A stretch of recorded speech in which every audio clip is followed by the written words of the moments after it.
I did my MS in mathematics from IIT Bombay. And after that, I thought it would be much more interesting to teach people meditation and make them happy rather than teach them maths and make them miserable. You know? So,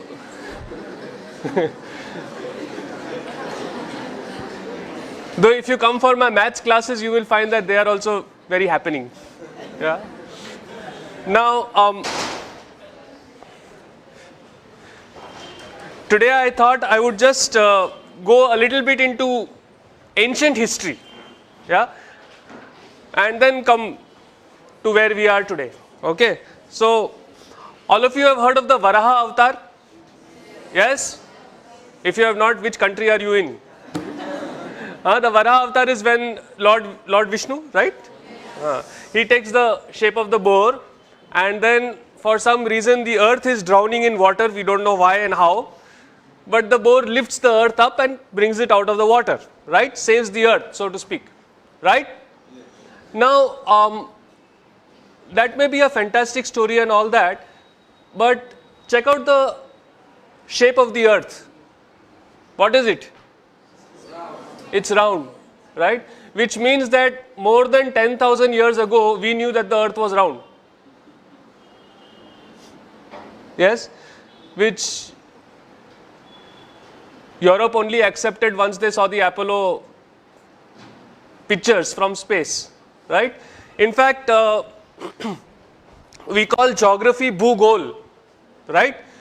It is goal, round, isn't it? It's not Bhutatte, right? Okay? It is Bhugol, okay? So we knew a very long time ago that the earth was round. And then we call the earth Jagat. Jagat means what? Jiski gati hai wo, meaning that which moves. Right? So, we knew that the earth was round. We knew that it was not stationary, that it was moving. And this was thousands of years ago. Yes? Interesting, huh? Okay. Okay. Let's go a little bit into space. Now, there is this star called Antares. Okay? Antares. Ares means Mars. Red. This is also a red star, so it is called Antares. We like Mars. Okay. Now, it is the 15th or 16th brightest object in the sky. Alright. Yet, our elders, our ancients, they called it Jeshta. Okay. Now, what does Jeshta mean? You know what Jeshta means? Jeshta means the biggest, the oldest, the eldest. Now, why would they call the 15th brightest object? Meaning there are many more brighter objects than this star in the sky. Why would they call it the biggest? Yes? Intuitively, something that is brighter should be bigger. Yes or no? Right? But they called this one, the 15th brightest, they called it the biggest. Turns out they were right. It is 40,000 times bigger than our sun. In fact, it is one of the biggest objects known to man. Yes. Now, just imagine, you've got this group of people who have managed to name a star the biggest, and this was 5,000-7,000 years ago. Yeah. Which is just a point in the sky. Okay. Okay. Not done with stars yet. Heard about the Great Bear, the Big Bear constellation? Yes. Okay. So, we are interested in that star. Okay. It is actually not a star, it is two stars. Yeah. Now, this itself is a big deal. To figure out that that particular point of light in the sky is two stars. Okay. And it is called the Arundhati Vasishta. It's called Arundhati Vasishta. And in South India, there is a tradition where after marriage, yeah, the husband and wife are supposed to go out in the night and look at this particular star. Okay, now, funny tradition. Right? Okay. Now, most twin star systems rotate like this, like one star is in the middle and the other star is going around it. This is definitely not the way a husband and wife should be. Isn't it? Right? But Arundhati Vasishta, this particular system moves like that. Now, first, to figure out that that is a twin star system. Second, to figure out that it rotates in this way and not in that way.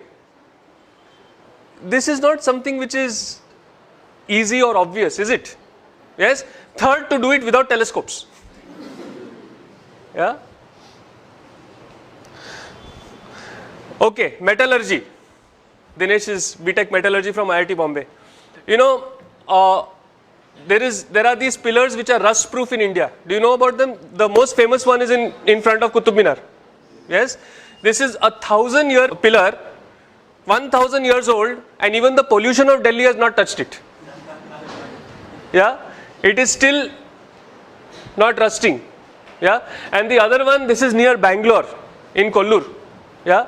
Where there is 750 centimeters of rain a year, 6 to 8 months a year, and this has been there for 2,400 years. Yeah. And it is rust proof, no rusting. About the second pillar, what is more interesting is it was not built by any expert. It was built by the tribal, the aboriginals of that area to welcome Adi Shankaracharya when he came to their village. Yeah. So this technology was there, not even with like the learned Brahmins or something like that. It was available to the tribals. Yeah. Then there is this mystery of zinc. You know, India held the sole knowledge of how to remove zinc from zinc ore for 4,000 years. Yeah, because zinc, it's a very, very interesting thing. Zinc, from the ore, the zinc becomes liquid at 997 degrees Celsius. But that same zinc then vaporizes and becomes gas at 1000 degrees Celsius. So it is only a 3-degree window that you have to pull that zinc out, and it is incredibly difficult. Yeah. You know what we did? It was very interesting. See, usually if you see a furnace, kya hota hai? There is the furnace and then something is coming out and being accumulated. Isn't it? This is the way most distillation is done. Yes or no? You've got the heat from the bottom and something comes out and it is collected. Now, when the heat was coming from the bottom, what would happen? The zinc would become liquid. It would go down or it would just evaporate and go out. Right? So what did these people do? They turned it upside down. They put the heat on the top and they put an ice bath below it, cold. So it would come down, then it would go in the cold, it would solidify and you would get the zinc. Yeah. For 4,000 years we kept this technique secret over here. Yeah. All the zinc in the world was made only by India. Nobody else could make it only. Yeah. Then one Chinese fellow stole it. Yeah. And then one British fellow stole it from the Chinese. There was this guy called William Champion who made the first zinc distillery in Great Britain in the year 1543. Before that, for 4,000 years, if you wanted zinc, you had to come to us. Now, this is a nice shloka in the praise of Lord Krishna. When you look at this shloka, do you think that there is anything special about it? It is like all other shlokas. Oh Krishna, you are great, you are this, you are that. Yes or no? Right? Only thing is there is this thing, there is a protocol called the Katapayadi Sankhya. Okay. Took me a long time to learn to pronounce that. Yeah. So there is this Katapayadi Sankhya where they give particular alphabets, particular numbers. So for example, Katapaya is 1 and so on. And then if you substitute these numbers in this shloka, you know what you get? The value of pi correct to 30 decimal places. Yeah. So we knew how to do encryption also. Yeah. Acha, now don't you like this what I am talking about? So clap and tell me no. Ah. Yeah. You know, I am not used to just talking to an audience. I want audience feedback also. All right. Okay. If you don't like it, then do like that. So I know. Now recently I had been to Goa, and in Goa there is this place called Vasco da Gama. You have heard of it, right? Now why is Vasco da Gama called Vasco da Gama? Because there was this fellow from Portugal who came and supposedly discovered India, right? Okay, let me tell you the true story. This story is in Vasco da Gama's own journal, which is there in Lisbon today. Okay. There were two guys who went searching for India. One of them was Christopher Columbus The other was Vasco da Gama.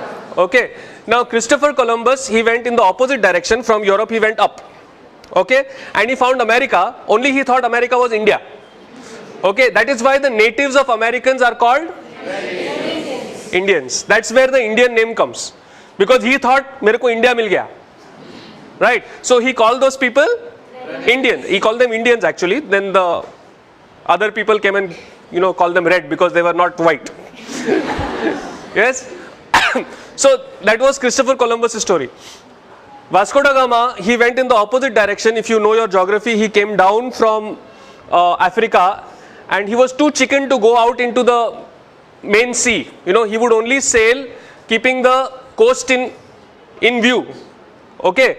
And he was having the biggest ship available at that time in Europe.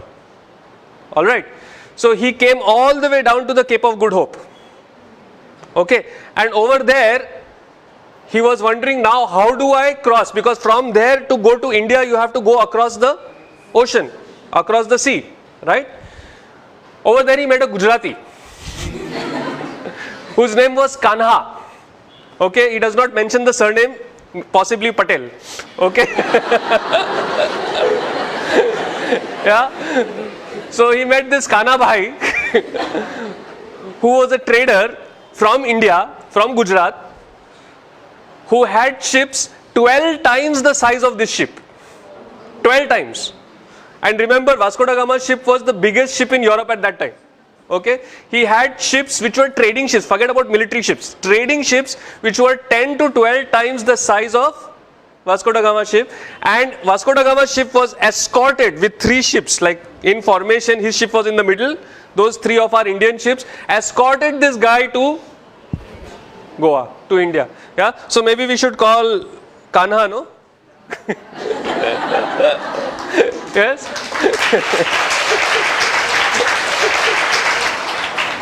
Now, I mean, we could go on and on and on. The amount of history, the amount of knowledge that this country had was phenomenal, absolutely phenomenal. Yeah, and what was even more phenomenal was these guys had this knowledge 5, 7, 10,000 years ago.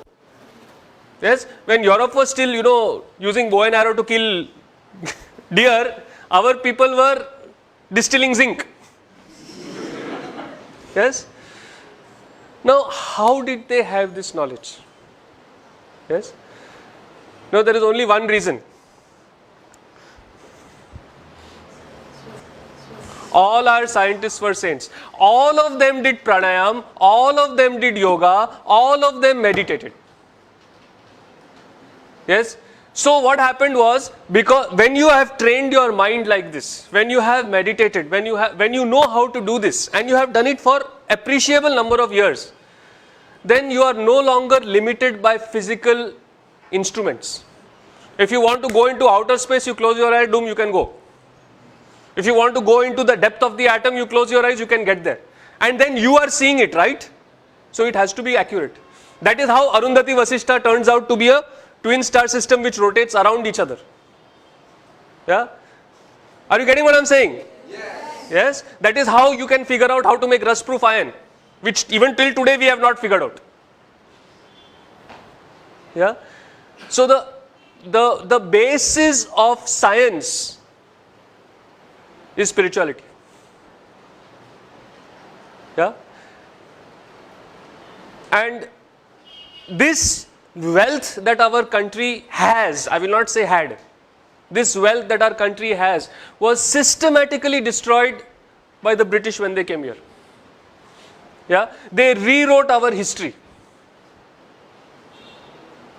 So that when they left us with a legacy of being ashamed of our own culture and our own tradition. You know, yoga is for freaks. You should do PT. But unfortunately, do you see that even in today in schools you do PT, you don't do yoga? Yeah. So we have got independence, it's 60 years, but we are still thinking in those terms only. That is what the British wanted. Yeah. To break this country, they had to break the education system and break the traditions. If we want to build this country again, then maybe it is time to come back to learning, studying yoga, meditation. Yes? Yes or no? Yes. Right?